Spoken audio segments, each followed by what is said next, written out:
কোন কোন ক্ষেত্রে আমরা ধৈর্য ধারণ করব, ক্ষেত্রগুলো কি?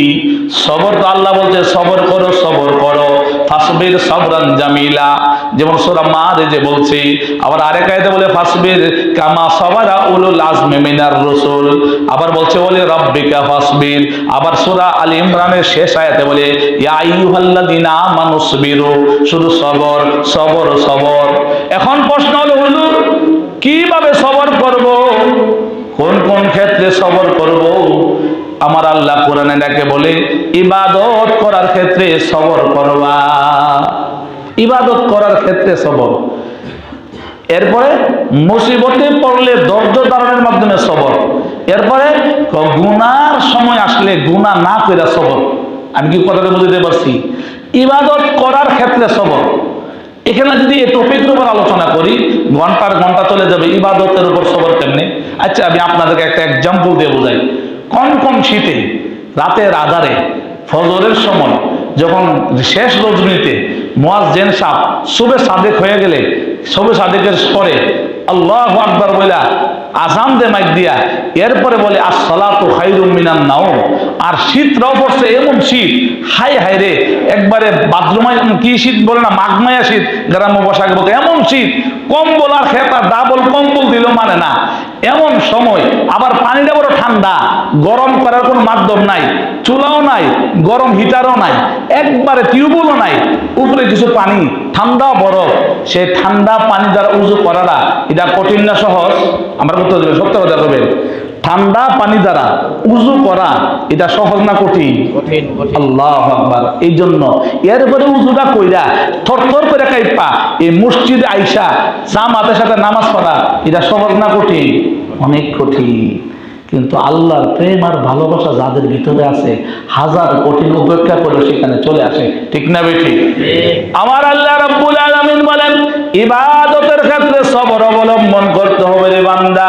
আমার আল্লাহ কোরআনে কারিমে বলেন ফা'বুদহু ওয়াস্তাবির লিইবাদাতিহি, আল্লাহর গোলামি করো, আল্লাহর গোলামি করার ক্ষেত্রে ধৈর্য ধারণ করো। নামাজ পড়লে কষ্ট হয়, ধৈর্য ধারণ করো। হুজুর লম্বা সময় দাঁড়ায় থাকতে পারি না, ধৈর্য ধারণ করো। হুজুর রুকু দিতে পারি না, ধৈর্য ধারণ করো। হুজুর সিজদা দিতে পারি না, ধৈর্য ধারণ করো। হুজুর দাঁড়ায়া দাঁড়ায়া যে আমি দাঁড়ায়া থাকবো, আমার পায়ে বড় ব্যথা হয়ে যা, আমি কি করবো? ধৈর্যের সাথে দাঁড়ায় দাঁড়ায় নামাজ পড়ো। ওয়াস্তাবির লিইবাদাতিহি, আল্লাহর গোলামিটা ধৈর্যের সাথে আদায় করো।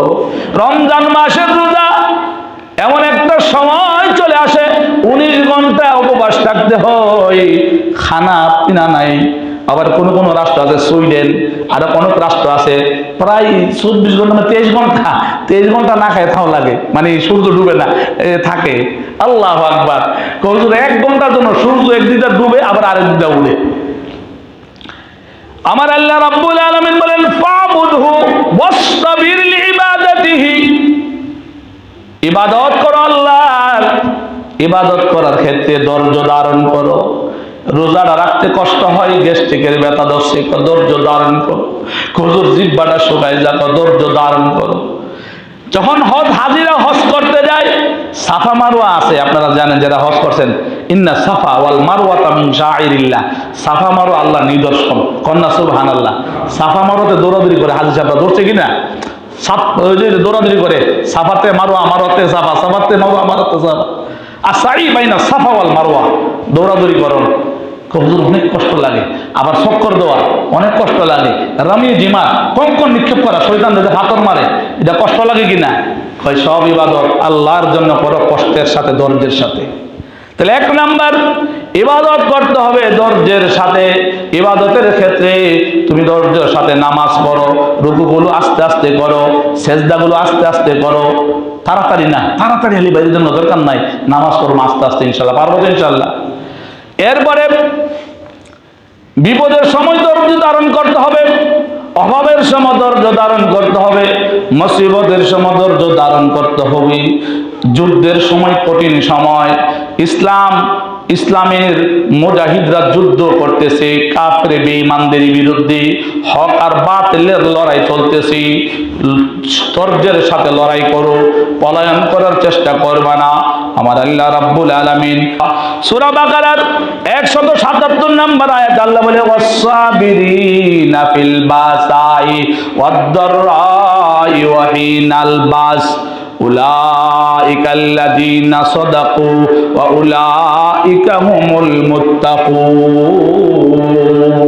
আমার আল্লাহ বলে যারা অভাবে কষ্টে ধৈর্যের যুদ্ধের সময় ধৈর্যের সাথে তারা পার করে, অভাবের সময় ধৈর্য ধারণ করে, কষ্টের সময় ধৈর্য ধারণ করে, যুদ্ধের সময় ধৈর্য ধারণ করে, আমার আল্লাহ বলে উলাইকাল্লাযীনা সাদাকু, তারা সত্যবাদী, তারা সত্যপরায়ণ, ওয়া উলাইকা হুমুল মুত্তাকুন, তারা হইল মুত্তাকিদের দল। অভাবের সময় ধৈর্য ধারণ করে, অভাব কারো কাছে হাত পাতে না, মনের দুঃখ 3 দিন ধরে চুলা জ্বলে না, খাবার নাই, পোশাক কেনার টাকা নাই, ঘরে চাল কেনার টাকা নাই, কিন্তু ধৈর্য হারা হয় না, আছে না নাই মো? তাহলে বোঝা যায় বিপদের সময় ধৈর্য ধারণ করতে হবে, অভাবের সময় ধৈর্য ধারণ করতে হবে। কাজ যখন আপনি আমি করব, যখন সৎ কাজের আদেশ দিব, অসৎ কাজের বাধা প্রদান করব, তখন মুসিবত চলে আসবে, বাধা চলে আসবে, তখনও ধৈর্যের সাথে বাধাগুলো উপেক্ষা করতে হবে। আপনি যখন সৎ জিনিসটা বাস্তবায়ন করতে চাইবেন, সৎ কাজের আদেশ করবেন, অসৎ কাজের বাধা দিবেন, তখন এক ধরনের বাধা এসে পড়বে। এই বন্ধ, আপনার কেন করছে এগুলো করবার লেগা? কে বলছে এটা করবার লেগা? বন্ধ করে, মাইক টান্দা নিয়ে নিবে। অনেক সময় ওলামায়ে কেরাম, এমন একটা সময় গেছে ওলামায়ে কেরাম কোরআন থেকে কথা বলতো, ঠাস করে মাইক টান নিয়ে নিত। কত বড় হামক, কত বড় জালেম! কথাগুলো বলতেছে আল্লাহর আদালত ওই হাতগুলো কাইটা টুকরা টুকরা করে ফেলবে। এই হাত দিয়া সত্যের পক্ষে যারা বাধা দিছে। কোরআনে কারিমে একটা সূরা আছে, সবাই আপনারা জানেন, সূরা লুকমান, আছে না নাই? কমসে কম আপনারা শুনছেন লুকমান। আর লুকমান হইল, তিনি নবী না, হইল আল্লাহর পিয়ারা একজন বান্দা, বুজুর্গ একজন বান্দা। উনার নামে বুঝেন না, কোরআনে একটা সূরা আছে, সূরা লুকমান। আর লুকমানে হাকিম তার ছেলেরে কিছু উপদেশ দিয়েছিল, আর উপদেশগুলোকে আল্লাহ কোরআনের আয়াত বানায় কোট করে রাখছে। কন্যা সুবহানাল্লাহ, কেমন প্রিয় ছিল আল্লাহর কাছে।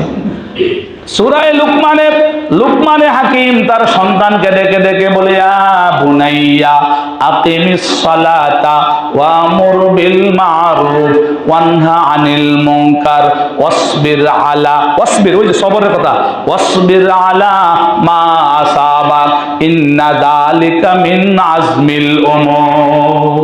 কন্যা সুবহানাল্লাহ। লুকমান হাকিম ডেকে ডেকে বলে, আমার সন্তান আয় আয় আয়, নামাজ কায়েম করবি। যতদিন দুনিয়ার জমিনে তোর আল্লাহ হায়াত দিছে, নিজেও নামাজ পড়বি, অন্যদেরকে নামাজ পড়ানোর ব্যবস্থা করবি, নামাজের হুকুক সহ নামাজ আদায় করবি, নামাজের আদাব সহ নামাজগুলো আদায় করবি। 2 নাম্বার, ওয়ামুর বিল মারুফ, সৎ কাজের আদেশ করবি যতদিন থাকবি, ওয়ানহা আনিল মুনকার, অসৎ কাজ থেকে মানুষকে বাধা দিবি। তবে মনে রাখ ওয়াসবির আলা মা আসাবাক, এই দাওয়াতি কাজগুলো করতে গেলে, সৎ কাজের আদেশ দিতে গেলে, অসৎ কাজে বাধা দিতে গেলে বিশাল বড় বড় বিপদ তোর উপরে এসে পড়বে, বিপর্যয় চলে আসবে। তখন ওয়াসবির, সবর করবি, সবর, ধৈর্য হারা হয় না। কন্যা সুবহানাল্লাহ। আপনি ভালো হইতেছেন, একটা মানে এখানে বেহায়াপনা কাজ হইতেছে, হঠাৎ করে আমাদের দাঁড়িয়ে বসে না, চলবে না, দেখবেন আরো 10 জন যুবক না সাসাইতে চলবো, তাহলে এমন বিপদ আসতে পারে কিনা? না, ধৈর্যের সাথে সত্যকে বাস্তবায়নের জন্য ধৈর্যের সাথে তুমি মোকাবেলা করবা। ওয়াসবির আলা মা আসাবাক, ধৈর্যের সাথে এগুলো মোকাবেলা করবা। ইন্না যালিকা মিন আজমিল উমুর, এটা বড় সৎ সাহসের কাজ। কন্যা সুবহানাল্লাহ। এটা বড় সৎ সাহসের কাজ, মানে দাওয়াতি কাজ করা, সত্যকে বাস্তবায়ন করা, হককে বাস্তবায়ন করা, আর না হককে দূরানো, এটা অনেক বড় একটা ব্যাপার স্যাপার। তাইলে বোঝা গেছে, শুধু তাই না, একদল আপনারা বিভিন্ন সময় গালমন্দ করব। আপনি যে সঠিক কথা বলেন, আপনি যে সত্য কথা বলেন, আপনি যে হকের উপর থাকতে চান, এলাকাতে, পাড়াতে, গড়ে, প্রতিটি মহল্লাতে সত্য জীবিত হক, দেখবেন একদল আপনারা বিভিন্নভাবে কষ্ট দিব, ধিক্কার দিব। কেউ সামনাসামনি ফেস টু ফেস বিহেভ কইরা, খারাপ ব্যবহার কইরা, কেউ বা গোপনে চক্রান্ত কইরা, তখন আল্লাহ বলতে সবর করে। যেমন সূরা মুজাম্মিল আল্লাহ বলে, ওয়াসবির আলা মা ইয়াকুলুনা ওয়াহজুরহুম হাজরান জামিলা। আমার আল্লাহ রাব্বুল আলামিন কোরআনে কারিমে সূরা মুজাম্মিলে 10 নম্বর আয়াতে বলে ওয়াসবির আলা মা ইয়াকুলুন। নবী, আপনি যে দ্বীনের কাজ করেন, সত্য কথাগুলো বলেন, এক আল্লাহর দাওয়াত দেন, নবীর কথা বলেন, পরকালের কথা বলেন, তারা আপনাকে বিভিন্নভাবে কষ্ট দিবে। এই কষ্টগুলোর উপর আপনি ধৈর্যশীল হইবেন। কন্যা সুবহানাল্লাহ। যতদিন আপনি সত্য মেসেজ দিবেন, দাওয়াতি কাজ করবেন, দেখবেন আপনাকে একদল বিভিন্নভাবে বিহেভ করে কষ্ট দিবে। আল্লাহ বলছে ওয়াসবির আলা মা ইয়াকুলুন, তারা যা বলে এর উপর আপনি সহ্য ধারণ করুন, সবর অবলম্বন করুন। ওয়াহজুরহুম হাজারান জামিলা, তাদেরকে উত্তম পন্থায় পরিহার করুন, পরিত্যক্ত করুন, পাশ কাইটা চলে যান। তাহলে বোঝা গেছে বিভিন্ন সময় বিপদে সবর করতে হবে, ইবাদতে সবর করতে হবে। সত্য বাস্তবায়ন করার জন্য যখন মাঠে ময়দানে কাজ করবেন, তখন বাধা দিবে, এই বাধাকে উপেক্ষা করে ধৈর্যের সাথে উপেক্ষা করতে হবে। মানুষ তিরস্কার করবে, ধৈর্য ধারণ করতে হবে। মানুষ আপনাকে নিয়ে মন্তব্য করবে, ধৈর্য ধারণ করবেন। মানুষ আপনাকে ধিক্কার জানাবে, ধৈর্য ধারণ করবেন। পারবো তো ইনশাল্লাহ?